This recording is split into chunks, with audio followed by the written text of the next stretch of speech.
Hello everyone, welcome to tasty dish by Sethu Palaniappan. இன்றைக்கி சீம்பால் வச்சு பால்கோவா ரெசிபி தான் பார்க்க போகிறோங்க. 1 லிட்டர் சீம்பால் எடுத்து வச்சுருக்கிறேங்க. இதை ஃபில்ட்ரு பண்ணி எடுத்து வச்சுருக்கிறேன். சீம்பால் எப்பயுமே ஃபில்ட்ரு பண்ணிட்டு தான் யூஸ் பண்ணோம். சீம்பால் வச்சு பால்கோவா செய்கிறதுக்கு ஒரு நான்ஸ்டிக் பேன் தான் நான் யூஸ் பண்ணுறேங்க. நீங்கள் ஒரு அடிகனமான பாத்திரம் கூட யூஸ் பண்ணலாம். இதில் 1 லிட்டர் பால் சேர்த்துக்கிறேங்க.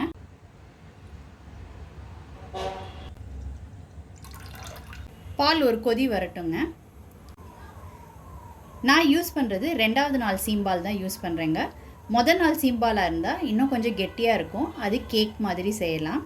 இது பால்கோவா மாதிரி தான் செய்ய போகிறேன் நான். இப்போ பால் தானாகவே திரிய ஆரம்பிக்குங்க. லெமன் சேர்க்காமல் பால் திரிய ஆரம்பிக்குதுங்க. இந்த சீம்பாலில் நிறைய ஹெல்த் பெனிஃபிட்ஸ் இருக்குங்க. அதனால் கிடச்சிச்சின்னா கண்டிப்பாக ட்ரை பண்ணி பாருங்கள். இப்போ பால் பொங்கி வர ஆரம்பிக்குதுங்க. இப்போ ஸ்டவ்வை சிம் பண்ணி வச்சுக்கோங்க. இப்போ ஃப்ளேமை மீடியம் டு ஹை மாற்றி வச்சுக்கோங்க. கொஞ்சம் கிளறி விட்டுக்கிட்டே இருக்கணுங்க, அடி பிடிக்காமல் இருக்கிறதுக்கு.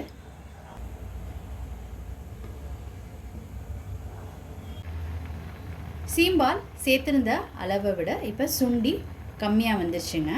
சேர்த்துருந்த குவான்டிட்டியிலேருந்து ஹாஃப் த குவான்டிட்டியாக வந்துருச்சு. இப்போ இதில் 1 கப் வெல்லம் சேர்த்துக்கிறேன். இதை நல்லா கலந்து விட்டுக்கலாம். வெல்லம் சேர்த்ததுக்கப்புறம் கொஞ்சம் தண்ணி விட்ட மாதிரி வருங்க. ஆனால் கொஞ்சம் நேரத்தில் கெட்டியாக வந்துடும். இதில் ஏலக்காய் தூள் சேர்த்துக்கிறேங்க. 1/4 டீஸ்பூன் ஏலக்காய் தூள் சேர்த்துக்கிட்டுருக்கேங்க. நல்லா ஃப்ளேவர்ஃபுல்லாக இருக்கும் ஏலக்காய் சேர்த்துக்கிட்டிங்கன்னா. அடுத்து 1/4 டீஸ்பூன் சுக்கு பொடி சேர்த்துக்கிறேங்க. இதை நல்லா கலந்து விட்டுக்கலாம். இதில் உள்ள தண்ணியெல்லாம் நல்லா வற்றி வரணுங்க. இந்த கட்டிகளை உடச்சி விட்டுக்கோங்க. குவான்டிட்டி முதல்ல இருந்ததை விட நல்லா ரெடியூஸ் ஆகி வந்துருச்சுங்க. தண்ணியெல்லாம் வற்றிக்கிட்டே வருது.